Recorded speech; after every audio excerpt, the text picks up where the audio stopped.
মমইনে খাওয়া দাওয়া ঘোরাফেরা সবকিছুই হবে আজকে। তবে আজকে কিন্তু আরো বেশি মজার মজার জিনিস হবে।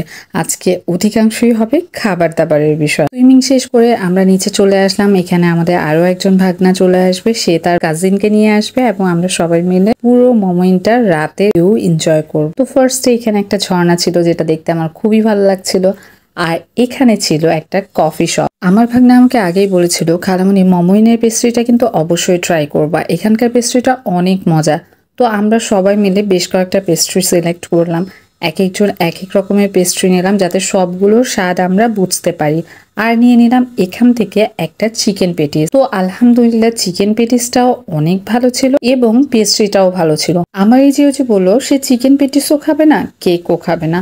তো তার জন্য আমি নিয়ে নিলাম এখানে সুইট কর্ন। সুইট কর্নটা সে খেয়ে বলল এটা আমি খাবো না, এটা তো ভুট্টা। ভুট্টা হলেও এটাকে এত সুন্দর করে মিক্সচার করে দেয়া হয় যেটা খেতে অনেক টেস্টি লাগে।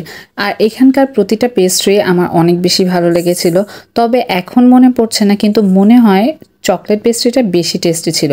আর এখানকার পেটিসটাও কিন্তু আলহামদুলিল্লাহ যথেষ্ট ভালো ছিল। ফাইনালি এরপর আমরা বেরিয়ে পড়লাম বাকি মমইনটা ঘুরে দেখার। পুরো রেস্টুরেন্টটার একটা ফুটেজ নিয়ে নিলাম। আলহামদুলিল্লাহ দেখতে এত সুন্দর ছিল রেস্টুরেন্টটা। এরপর আমরা যখন রেস্টুরেন্ট থেকে বের হয়ে দেখি এখানে একটা বিশাল বড় ফ্যান। আমি ভাবলাম এত বড় ফ্যান, না জানি এটার কতটা বাতাস হবে। আর সত্যিকার অর্থে আমি কিন্তু এত বড় ফ্যান কখনো দেখিনি, কিন্তু এটার বাতাস অতটা বেশি ছিল না। তারপর আমরা চলে গেলাম এখানে হেলিকপ্টারটা দেখতে। কম বেশি সবাই জানে হেলিকপ্টার রাইড দেয়া হয় মমইনে। সেখানে 8 মিনিটের জন্য 3700 সামথিং এরকম হবে এবং 10 মিনিটের জন্য 4000 প্লাস আর কি টাকা। তো আমরা সেটা করিনি। আর এখানে একটা সুন্দর ট্রেন ছিল, যে ট্রেনটা দেখতে একদম সেই আগের যুগের ট্রেনের মতো লাগছিল।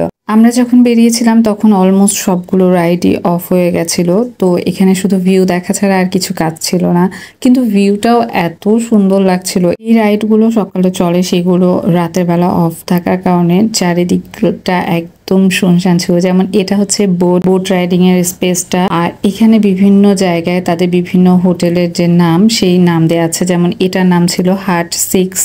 তো এটা একটু মনে হচ্ছিল যে বেশি গর্জিয়াস, মেবি এটা আরো বেশি এক্সপেন্সিভ হবে। এখানে পানিগুলো রাতের আলোতে এত চমৎকার দেখাচ্ছিল, আর সেখানে মাছগুলো, আর পাশে যে এই ঝর্ণাটা, এটা দেখতেও কিন্তু ভালোই লাগছিল। আমরা টুকটুক করে সবাই মিলে একসাথে হাঁটতে হাঁটতে এগিয়ে গেলাম যাতে পুরো মমইনটা আমরা ঘুরে দেখতে পারি। এই সময় আসলে বাইরের তেমন কেউ থাকে না, এই সময় যারা হোটেলে স্টে করে তারাই সচরাচর থাকে। ঘোরাঘুরি তো অনেক হলো, এবার পেটটা ক্ষুধায় চোঁ চোঁ করে উঠছে। তখন আমরা চলে গেলাম এখানকার যে রেস্টুরেন্টটা আছে সেখানে গিয়ে শুনলাম এখানে তাদের রেগুলার এখন কোনো খাবার হবে না, এখন যেটা হবে সেটা হচ্ছে বাফে। তো বাফেতে পার পারসন 1500 টাকা নিবে। এখন আমরা চিন্তা করলাম 1500 টাকা এটা খুব এক্সপেন্সিভ হবে। তো ওনাদেরকে বললাম আর কি অপশন আছে। তো বললো আপনারা যদি হোটেলে স্টে করে থাকেন আপনারা রুমেও খাবার অর্ডার করতে পারবেন, রুমে মেনু বুক দেয়া আছে। তো আমরা এসে যখন মেনু বুক দেখলাম আমাদের তো মাথায় কি বলবো বাজ পড়েছে। এত এক্সপেন্সিভ, প্রতিটা ফুড অনেক অনেক এক্সপেন্সিভ। যা হোক সব মিলিয়ে আমরা 4টা খাবার অর্ডার করেছিলাম, ডাল, সবজি, ভাত আর মাংস। সব মিলিয়ে এত কম দাম ছিল বলার বাহিরে, মাত্র 1400 টাকা। তো ভাবলাম ঠিক আছে আমরা জিতে গেছি। 1500 টাকা একজন খাওয়ার থেকে 1400 টাকা 2জন খাওয়া বেটার, আমরা তো সেই জিতে গেছি।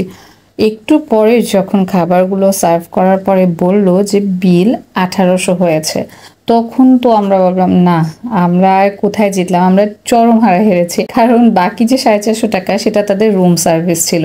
যদিও খাবারগুলো আলহামদুলিল্লাহ অনেক টেস্টি ছিল এবং তাদের সার্ভিং যে প্যাটার্নটা সেটাও অনেক ভালো ছিল, কিন্তু তারপরও 5 স্টার বলে কথা, এখানে তো খাবারের দাম একটু বেশি হবেই। সেটা না হয় মেনে নিয়ে রাতের ঘুমটা শান্তিতে দিলাম, কারণ কালকে তো আবার ফ্রেশ দেখাতে হবে। কালকে যেহেতু বৌভাত, আর মমইনের বাকি পোর্শনটুকুও তো ঘুরতে হবে। কিন্তু থাকছে মমইনের 50 আইটেমের বাফে। মিস করতে না চাইলে কালকের ব্লগটি অবশ্যই দেখবেন।